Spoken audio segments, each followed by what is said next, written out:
Olá pessoal, na nossa aula de número 33 iremos falar sobre a multiplicação com números racionais, parte 1. Eu sou o professor José Vitor e essa é a nossa disciplina de matemática.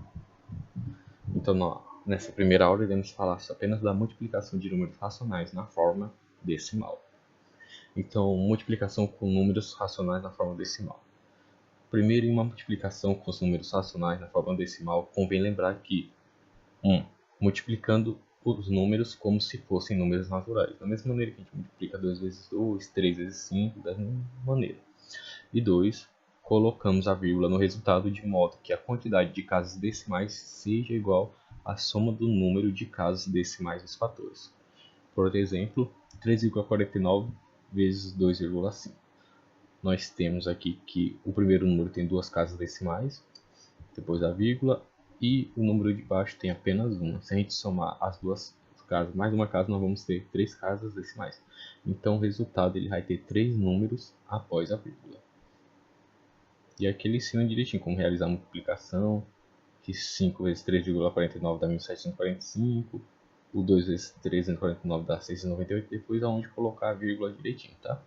Então, e aqui nós temos outro exemplo, né, que é 1,842 vezes 0,03, onde no primeiro número nós temos 3 casas decimais e no segundo número nós temos 3 casas decimais. Logo, o resultado ele vai possuir 6 casas decimais. E na terceira a gente pede para observar os sinais. Se os dois fatores têm o mesmo sinal, o produto é positivo. Se tem sinais diferentes, o produto é negativo. Isso aqui a gente já vê desde números inteiros, pessoal. E nós possuímos algumas observações, que diz que na multiplicação de um número natural por um número decimal, utilizamos o método prático da multiplicação. Nesse caso, o número de casas decimais do produto é igual ao número de casas decimais do fator decimal. No caso, como o número de cima por esse é um número inteiro, né, sem vírgula, sem número depois da vírgula, acaba que o resultado sempre vai possuir o tanto de números depois da vírgula que o número, entendeu? Porque aqui é como se o 5 ele tivesse 0, e aqui tem 3, 0 mais 3 é o próprio 3.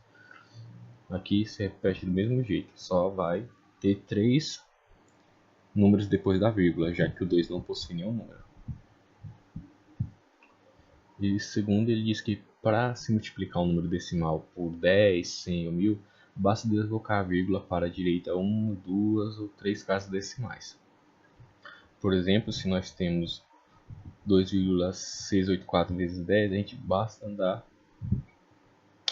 uma casa, a vírgula atrás, né? Se tem 2,684, multiplicando por 10 vai ficar 26,84. Se é 100, nós vamos andar duas casas depois da vírgula. Se é 1000, nós já vamos ter 3, entendeu? Então a cada número 10, 100 e 1000 vai aumentando. Se é 10, nós vamos aumentar a vírgula uma casa depois. Se tem 100, vai ser 2. Depende da quantidade de zero, vai ser a quantidade de vírgulas. E essa foi a primeira parte da nossa aula de hoje, pessoal.